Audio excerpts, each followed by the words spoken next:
So here we have the Kia Sportage on a 69 plate. I'm going to start off by hopping inside the car and running through some controls first of all. Okay, now that we're inside the car, we're going to start with the dials. Over on the left-hand side, we have the rev counter and coolant temperature gauge. On the right-hand side, the speedometer and fuel gauge. And then in the centre, the main trip computer, which includes the total miles for this car. They're 25,057. As you can see, we have a digital readout for the speedometer being displayed there. You can change that information using buttons on the steering wheel for various different menus.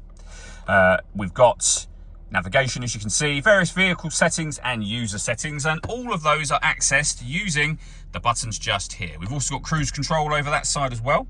On the left-hand side, we have stereo and phone controls, including voice activation for your phone. You'll only be able to use that once you've paired the phone up to the car, which is done over on the touchscreen in the centre just here. Hit all menus, and then from there you'd hit phone and follow the instructions on screen. We've got the radio, of course. We have DAB, FM and AM radio, as you can see. If you want to listen to your own music, you'd hit the media button. Nothing is connected or inserted at the moment, so nothing will come up. You can insert a USB device should you wish to. You can listen to your music wirelessly via Bluetooth audio. And as you can see, we've also got Android Auto and Apple CarPlay, depending on the phone that you have. Satellite navigation is accessed just here. We've done a full video that shows how the sat-nav works, which you can find on our website and on our YouTube channel. And if I pop the car into reverse, you will hear the parking sensors, but you can also see we have a full colour reversing camera as well.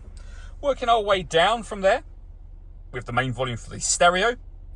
A few physical buttons for some of the options that you have up on the screen. We then have dual zone climate control, so you can adjust the passenger and driver temperature. You can increase and decrease the fan speed. You can determine what direction you'd like the air to be distributed in, and any adjustment that you make will temporarily show along the top of the screen just there. When you're happy with those settings, you can turn your air conditioning off, back on again, or hit auto. The car will now take control of the direction of the air and the fan speed to maintain the temperatures you've asked for. Any manual adjustment, like I've just made, will turn auto off and allow you to put it back on your own settings. We also have a heated driver's seat with 3 different heat settings, and the same for the passenger side. A 12-volt charging socket, cigarette lighter, the USB input that I mentioned just a moment ago. We have a 6-speed manual gearbox.